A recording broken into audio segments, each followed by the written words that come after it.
নমস্কাৰ এটি গুৰুত্বপূৰ্ণ বাতৰি লৈ নিউজ নৰ্থ ষ্টুডিঅ'ত মই মুকেশ বলুচি নাহৰকটীয়া সত্যনাৰায়ণ চাহ বাগিচা পথত এক দুৰ্ঘটনা কেন্দ্ৰ কৰি এক উত্তপ্ত পৰিস্থিতিৰ সৃষ্টি হয়।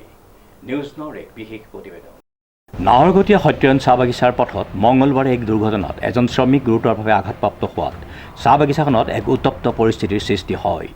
জানিব পৰা মতে এগৰাকী শ্ৰমিকে এখন ট্ৰেক্টৰৰ জৰিয়তে পানী ভৰ্তি এটা দৰৱ টেংকি বাগিচাখনৰ 15 ছেকশ্যনৰ পাতত দৰৱ মাৰিবলৈ যাওঁতে বিধ্বস্ত পথটোৰ বাবে নিয়ন্ত্ৰণ হেৰুৱাই পথৰ কাষতে লাগি থকা এটা নলাত সোমাই পৰাত ট্ৰেক্টৰখনে কঢ়িয়াই নিয়া টেংকিটোৱে বীৰেন্দ্ৰ গোৱালা নামৰ ব্যক্তিগৰাকীক হেঁচা মাৰি ধৰাত গুৰুতৰভাৱে আঘাতপ্ৰাপ্ত হয়। আঘাতপ্ৰাপ্ত ব্যক্তিগৰাকীক সংকটজনক অৱস্থাত প্ৰথমে নাহৰকটীয়া অসামৰিক চিকিৎসালয়লৈ প্ৰেৰণ কৰা হয় যদিও আঘাত গুৰুতৰ হোৱাত চিকিৎসকে ততাতৈয়াকৈ ডিব্ৰুগড় অসম চিকিৎসা মহাবিদ্যালয়ৰ হস্পিটেললৈ প্ৰেৰণ কৰে। দুৰ্ঘটনাটো সংঘটিত হোৱাৰ পিছতেই বাগিচাখনত চাহ শ্ৰমিকসকলৰ লগতেই আদিবাসী ছাত্ৰ সন্থাৰ নাহৰকটীয়া আঞ্চলিকৰ এটা দল কলঘৰৰ সন্মুখত উপস্থিত হৈ এক উত্তপ্ত পৰিস্থিতিৰ সৃষ্টি কৰাৰ লগতেই বাগিচা কৰ্তৃপক্ষই ব্যক্তিগৰাকীক ব্যক্তিগত নাৰ্ছিংহোমত চিকিৎসা প্ৰদান কৰি সকলো খৰচ বহন কৰা, ব্যক্তিগৰাকীৰ পত্নীক বাগিচাখনত স্থায়ী সংস্থাপন দিয়া আৰু বাগিচাখনত বৰ্তমানে জৰাজীৰ্ণ ৰূপ ধাৰণ কৰি থকা পথসমূহ অতি শীঘ্ৰেই মেৰামতি কৰিবলৈ দাবী উত্থাপন কৰে। আজি ইতিমধ্যে আমি ৰাতিপুৱা আমি গম পাইছোঁ যে সত্যায়ন বাগানত বীৰেন্দ্ৰ গোৱালা নামৰ ল'ৰা এজনে যিনেকি দৰৱ টেংকি লৈ ট্ৰেক্টৰত তেওঁ বাগানলৈ গৈছিলেহি।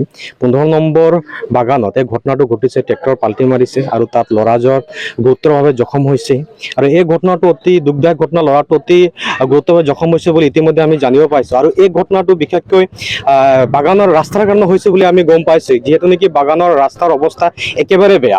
ট্ৰেক্টৰে হওক বা অন্যান্য যি মানে পাত গাড়ীবোৰ বাগানৰ ভিতৰত সোমায় তেওঁলোকৰ মানে একেবাৰে মানে ৰাস্তাটোৰ কাৰণে তেওঁলোকৰ মানে অনা নিয়া কৰিবৰ কাৰণে বহুত অসুবিধা হয়। আৰু আজিৰ যোনটো ঘটনাটো ঘটিছে তাৰ একমাত্ৰ কাৰণ হৈছে ৰাস্তাটো ভাল নোহোৱাৰ কাৰণে এই ঘটনাটো ঘটিছে। গতিকে আমি অধসম আদিবাসী ছাত্ৰ সন্থা হয় আজি আমি ক'ব বিচাৰিছোঁ যে যি ঘটনাটো ঘটিছে তাৰ কাৰণে এক নম্বৰ কাৰণ হৈছে বাগানৰ ৰাস্তা ভাল কৰিব লাগে, নহ'লে পৰৱৰ্তী সময়ত এনেকুৱা ঘটনা আৰু ঘটি থাকিব। আৰু যিজন ল'ৰাই জখমী হৈছে তাৰ সম্পূৰ্ণ দায়িত্ব বাগানৰ মেনেজমেণ্ট, বাগানৰ মালিক পক্ষ ল'ব লাগে বুলি সদৌ আদিবাসী ছাত্ৰ সন্থাই দাবী কৰিছোঁ। অন্যথা কিন্তু আমি সদৌ আদিবাসী ছাত্ৰ সন্থাই ইয়াৰ মালিকৰ বা মেনেজাৰৰ বিপক্ষে আমি আন্দোলন কৰিবলৈ আমি বাধ্য হ'ম। ট্ৰেক্টৰটো পানী 20 লিটাৰ আছিলে টেংকিত। তেতিয়া আমিতো মানে পানীৱালা কৰোঁ, মানে পানী বিতৰণি কৰোঁ।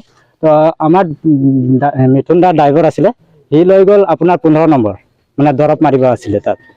তো ৰাস্তাখিনি যে আপোনাৰ ইমানেই খাৰাপ, মানে সৰু মৰু ঠেটকৈ আছে এটা জেগা, তাত পাৰ হওঁতে মানে ট্ৰেক্টৰখন পাৰ হৈ গ'ল। তাৰ পাছত যেতিয়া পানী গাড়ীটো গৈ আছিলে তেতিয়া বেগ মাৰি দিলে, মানে ট্ৰেক্টৰটো চুঁচৰি আহি গ'ল। ড্ৰাইভাৰটো তাতে আছিলে, মানে আপোনাৰ ব্ৰেক মাৰিলে। ব্ৰেক মাৰোঁতে মানে ই মানে আগপিনে জাপ মাৰি দিলে লাষ্টতকে, আৰু ই লাহেকৈ ট্ৰেক্টৰটো আহি জাপি দিলে। মানে ল'ৰাটোক জাপি পিনে আপোনাৰ কমচে কম 2 ঘণ্টা 1.5 ঘণ্টামান আছিলে। এনেকুৱাই তেতিয়া মানে আমিতো ভিতৰত আছিলোঁ। ইয়াৰ পৰা আমাৰ ইন্দ্ৰ বৰা ছাৰ আছিলে, ইন্দ্ৰ বৰা ছাৰে চবকে পঠিয়ালে মানে গাড়ী লৈ, যে গাড়ীত উঠি যা, তাত মানে ট্ৰেক্টৰটো উল্টি গৈছে। তো সেয়ে আৰু নেক্সট এটা কথা আছিলে, আমাৰ এই ইয়াত মানে এটা দাবী দিয়া নাই। আজি হওক, ঘৰ ভাড়া হওক, খৰি পইচা হওক, 2 বছৰ ধৰি দিয়া নাই। 2 বছৰ ধৰি দিয়া নাই। আৰু নেক্সট সেই পইচাখিনি কি কৰে? সেইটো পইচা দিয়া নাই যদিও সেইটো পইচা দি পিনে ৰাস্তাখনটো ভাল কৰিব লাগে। আজি ইমান দিন, আজি 3 মাহমান হৈ গ'ল। 3 মাহ ৰাস্তাটো ভাল নোহোৱাৰ কাৰণে ৰাস্তাটো ভাল ৰাস্তাটো মানে দলংটো বনাই দিলে, একো মানে আজি এক্সিডেণ্টটো হোৱা নাছিলে। ঘটনাখন মইতো ট্ৰেক্টৰটো লৈ গৈছিলোঁ, সি বহিছিলে হা, তো মানে বঠেৰেহে চিট নে, তো ই কি করলো, পেছে আসছে টাঙ্কিটায়, ই লাম্বা বলকে যে ঝাঁপাই দিল, মানে তো হুঁয়াই ট্রেক্টরটা তো পার হয়ে যায়।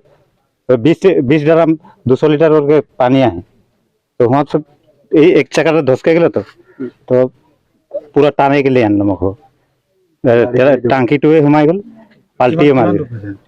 হা, দুখ তো পাইছে অলপ, ট্ৰেক্টৰে চিপি দিলে। তো এটা কলে নিয়ে আছে ডিব্ৰুগড়। তাৰপিছত মই অকলে কি কৰিম, তাত মানুহ নাই, মাইকী মানুহ 3-4টা আছিলে, সিহঁতে ট্ৰেক্টৰটো ক'ত উঠাব পাৰিব। ৰাস্তাটো কাৰণে হৈছে নেকি এইটো? ৰাস্তা ইমান ৰাস্তাখিনি JCB কুৰি খাৰাপে কৰি দিছে। পিছৰি গ'ল মানে। পিছফালে টানিলে, পানীখন পিছফালে আহি গ'লে এতিয়া মুখত ট্ৰেক্টৰ ওপৰলৈ টানি আহিছে। ঘটনাটো হ'ল মানে ট্ৰেক্টৰত দাৱাই টাংকিত লৈ গৈছিলে।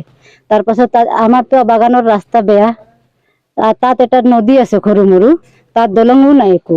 JCB আনি পেলাই খন্দাই নলাবোৰ চব বৰবাদ কৰি দিছে। অকমান জাগা আছে তাত ট্ৰেক্টৰ পাৰ হ'বলৈ। দাৱাই টাংকি লৈ গৈছিলে, তেনেকুৱাতে কিজানি পৰিলে ট্ৰেক্টৰটো। আমাৰ ল'ৰাটো আছিলে গাড়ীত, ড্ৰাইভাৰটোতো জাপ মাৰি দিলে।